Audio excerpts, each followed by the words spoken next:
Hello, सगळ्यांचं खूप स्वागत आपल्या ब्लॉगमध्ये, ज्याचं नाव आहे प्रतिभा वुमेन लाईफस्टाईल. आणि तुम्ही सध्या जो रिस्पॉन्स देताय माझ्या व्हिडिओजना, त्याबद्दल खरंच खरंच धन्यवाद. खूप बरं वाटतंय की माझे जे काही विचार आहेत ते तुम्हाला आवडत आहेत आणि छान वाटत आहेत, प्रेरणा मिळते आहे. काही सगळ्यांच्या कमेंट्समधनं हे लक्षात येतं मला. माझं घरगुती सेव आहे ते मी तुम्हाला दाखवते आणि त्याला तुम्ही इतका छान रिस्पॉन्स देत आहे बघून खरंच आनंद होतो. शेवटी स्वामींची इच्छा, स्वामींना वाटतं त्याच्यामुळे मी ह्या सगळ्या अंतःप्रेरणेने तुमच्यापर्यंत पोहोचते आणि तुम्हाला माझ्याकडनं काही मदत होते याचा खरंच मला बरं वाटतं, आनंद होतो. तर आजचा विषयी थोडंसं सांगते. वर्क फ्रॉम होम म्हणजे घरातनं काम करणाऱ्या महिला आहेत, तर त्यांना कुठे कुठे फसवणूक होऊ शकते या संदर्भात थोडंसं सांगणार आहे मी. आणि तुम्हाला शॉप काढायचं असेल तर तुम्हाला कुठल्या गोष्टी गरजेच्या आहेत. एखादं छोटंसं दुकान, एखादं सेटअप उभारायचं असेल घराच्या व्यतिरिक्त, तर काय काय करता येईल, यासाठी हा पूर्ण व्हिडिओ असणार आहे. तो व्हिडिओ शेवटपर्यंत नक्की बघा. घरातनं सेटअप लावण्यासाठी सुद्धा तुम्हाला या गोष्टी उपयोगी पडतील. ऑनलाईन स्टोअर, ऑफलाईन स्टोअर यासाठी काय काय गोष्टी लागतात, कुठल्या कुठल्या गोष्टी पूर्ण कराव्या लागतात, तर हे सगळं आपल्याला या व्हिडिओमध्ये बघायचं. चला बघूयात. तर सख्यांनो, आपल्याला बऱ्याचदा महिलांना असं होतं की एक मूल झालं आणि त्याच्यानंतर घरातल्या जबाबदाऱ्या वाढल्या, आपल्या फिजिकल कंडिशन किंवा जे काही कारणं असतील, त्यामुळे आधीचं करिअर सोडून आपल्याला पुढचं करिअर काहीतरी घ्यावं लागतं. एक सर्टन पिरियड ऑफ टाईम, 1 वर्ष, 2 वर्ष, 5 वर्ष, म्हणजे जोपर्यंत त्या मुलाची सोय काही होत नाही, मुलं मोठं होत नाही, किंवा घरातनं काही काम करायला अलाउड नसतं, अशा वेळी आपल्याला सेकंड इनिंग म्हणजे दुसरं काहीतरी, आपली आधीची नोकरी सोडून दुसरं काहीतरी करायचं. तर मग आपण पहिला आपल्या हातात मोबाईल असतो, तर मोबाईलवर आपण काय सर्च करतो, मोबाईलवर आपण सर्च करतो की वर्क फ्रॉम होम हाऊ, किंवा घरातनं कुठला व्यवसाय करता येईल, मराठीत, हिंदी, ज्या कुठल्या भाषेत आपल्याला जमेल त्या भाषेत आपण हे शोधायला सुरुवात करतो. तर शोधायला सुरुवात केल्यानंतर बऱ्याचदा ते फिल्टर्स असतात, त्या फिल्टर्समधनं तुम्हाला त्याच व्हिडिओच्या लिंक, साईटच्या लिंक परत परत येत राहतात. तर या आल्यामुळे काय होतं, आपण त्या बघत राहतो, स्क्रोल डाऊन करत जातो आणि आपण हळूहळू त्यात अडकत पण जातो. आपल्याला कुठेतरी ग्रुप येतो, कोणीतरी फोन करतो, समथिंग आपला नंबर त्याच्यापर्यंत जातो, आपण एखादा फॉर्म फिल करतो, नंबर जातो आणि मग मेसेज येतात, कॉल्स येतात की आमच्याकडनं आता ही एक स्कीम सांगते, पहिली स्कीम, आमच्याकडनं मशीन घ्या, तुम्हाला आम्ही कच्चा माल पुरवतो आणि मग तो माल तुम्ही त्याच्यावर प्रोसेस करून किंवा पॅकिंग करून आम्हाला परत विका आणि त्याच्यातनं नफा कमवा. हा एक प्रकार झाला. तर किती जणींनी हा केला आहे मला माहिती नाही, सगळेच फेक असतात असंही माझं म्हणणं नाही, पण माझे स्वतःचा अनुभव सांगते. मशीन घेण्यासाठी पैसे भरावे लागतात, समथिंग काहीतरी अमाऊंट असते, 5,000 10,000. मशीन घ्या, कच्चा मालसुद्धा त्यांच्याकडनंच विकत घ्या. पण हे सगळं करत असताना ते तुम्हाला इतकं भविष्याच्या म्हणजे उज्ज्वल स्वप्नांचं असं चित्र रंगवतात की आपण हरखून जातो की नाही, आपण खूप छान उद्योजिका वगैरे होणार आहोत, असं काहीतरी स्वप्न आणि पिक्चर आपल्या डोक्यात असं साकार होतं. आणि जोवर मशीन येते, कच्चा मालसुद्धा येतो आपण भरलेल्या पैशाचा, एखाद्या वेळेस ते आपण प्रोसेस करून विकतो सुद्धा, ते विकत घेतात ऑन द फर्स्ट टाईम. पण सेकंड टाईम, थर्ड टाईम ती लोकं फोनसुद्धा उचलत नाहीत. मग तो मशीन आपल्याकडे पडून राहतं, कारण त्याच्या पुढे काय करावं हे माहिती नाही. तो कच्चा माल आपल्याकडे तसाच पडून राहतो. तो तसाच पडून राहतो किंवा मग स्क्रॅपमध्ये जातो. त्याच्यापुढे काहीही होत नाही. त्यातनं मिळतं काय? मिळतं एवढंच, डिप्रेशन येतं, अपसेट होतो आपण, घरातल्यांची बोलणी, हातातला जो काही थोडाफार पैसा आपण वाचून ठेवला असेल तो वाया जातो. हे सगळं हाताशी येतं. त्यामुळे सगळ्यांनो ह्याच्या बळी पडू नका. काहीतरी कलागुण अंगात असे असू द्यात की ज्याच्याने तुमचा व्यवसाय वाढेल. हे पॅकिंग आणि हे खूप कमी प्रमाणात ह्यातनं हे मिळतं, रिटर्न्स मिळतात. पॅकिंगमध्ये पण कधी-कधी आहेत असे पण उद्योग की तुम्ही तिकडे त्या केंद्रावर जाऊन पॅकिंगची कामं करू शकता. पण तुमचं जर शिक्षण झालंय, तुम्हाला जर चांगलं परफॉर्म करता येत असेल, तर पॅकिंगला वगैरे खूप म्हणजे जवळ 1000 रुपये केल्यावर 10 रुपये 20 रुपये असे सुटतात तुम्हाला. मग कशासाठी आपण इतकी मेहनत का घ्यायची? थोडीशी स्मार्ट वर्क करायला शिका. ढोर मेहनत, गाढव कामं नाही करायची. जितकं होता होईल ना स्मार्ट वर्क करायचं. काम कमी, मेंटली काम जास्त करा, बुद्धीने काम करा आणि पैसा कमवा. ठीक आहे. कोणाला फसवायचं नाही, आपल्याला कष्ट करायचं पण ते स्मार्ट वर्क करायचं. ते कुठेतरी डोक्यात असू द्या. एक थी.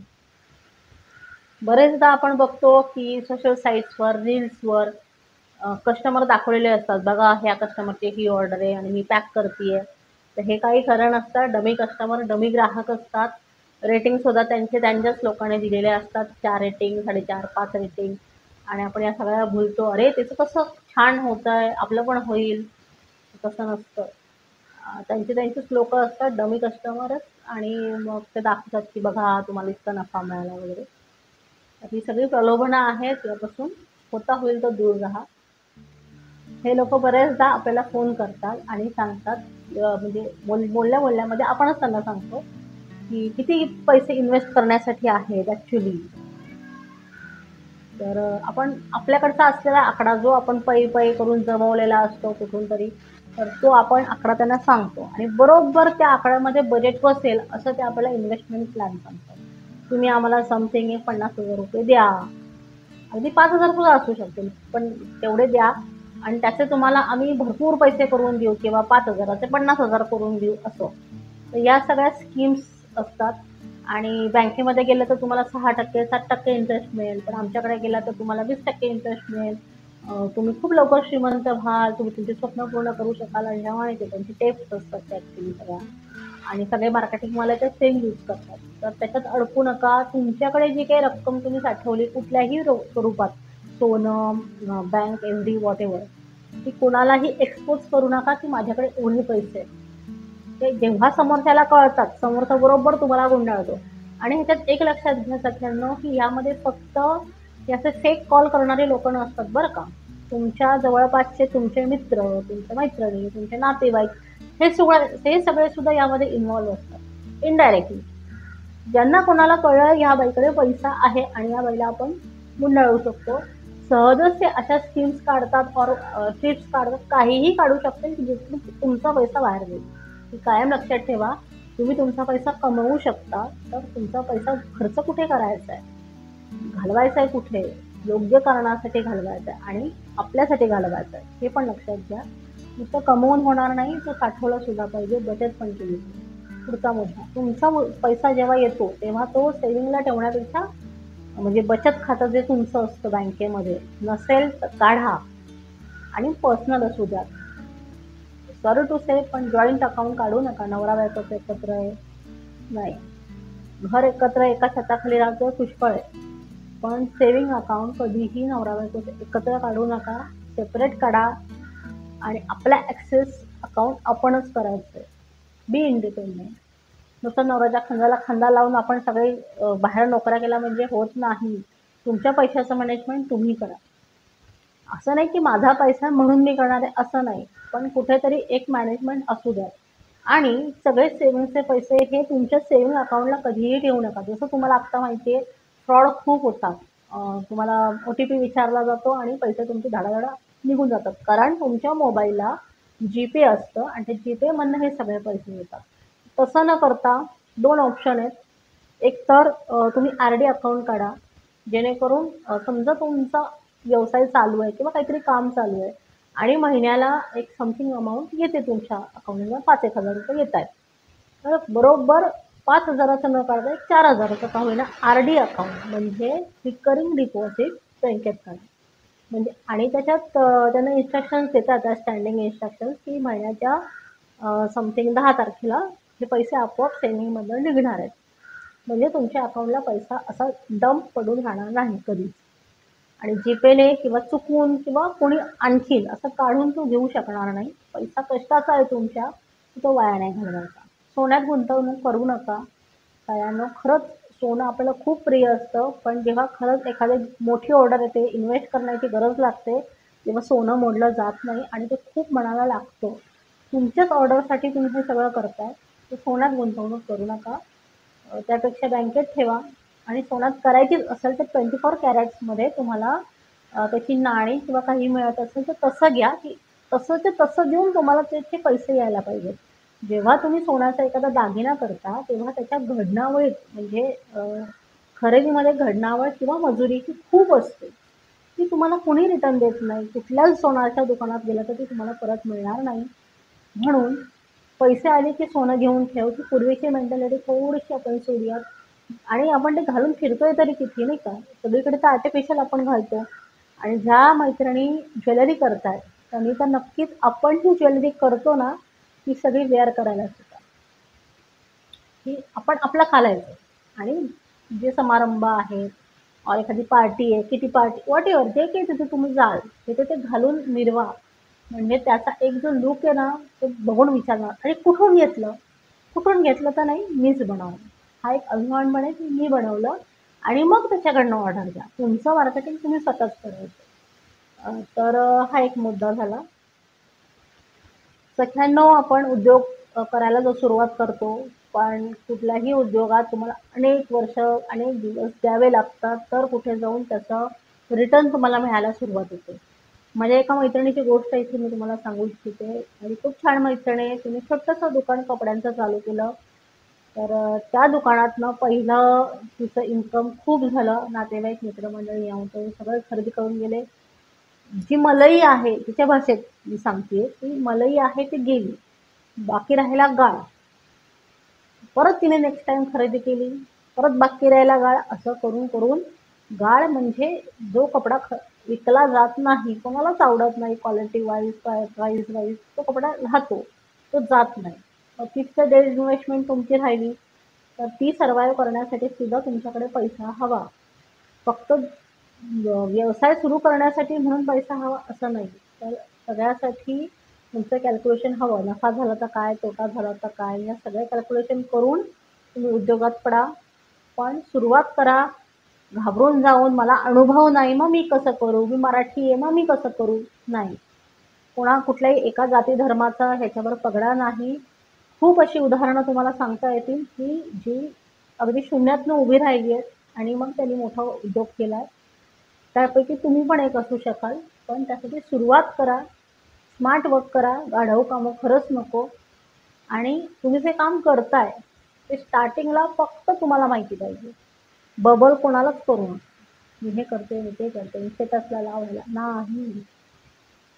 खूप महिलांची सध्या तुम्ही स्टेटस बघाल, देवाची गाणी, शुभ मंगळवार, शुभ शुक्रवार. काय गरज आहे? खरं तर मला नाही आवडत. मी पर्सनली सांगते, वाईट वाटत असेल. काय गरज आहे का त्याची? नाही. तुम्ही काही करताय, कोणाला भेटताय, काय काम करताय, कोणालाच सांगू नका.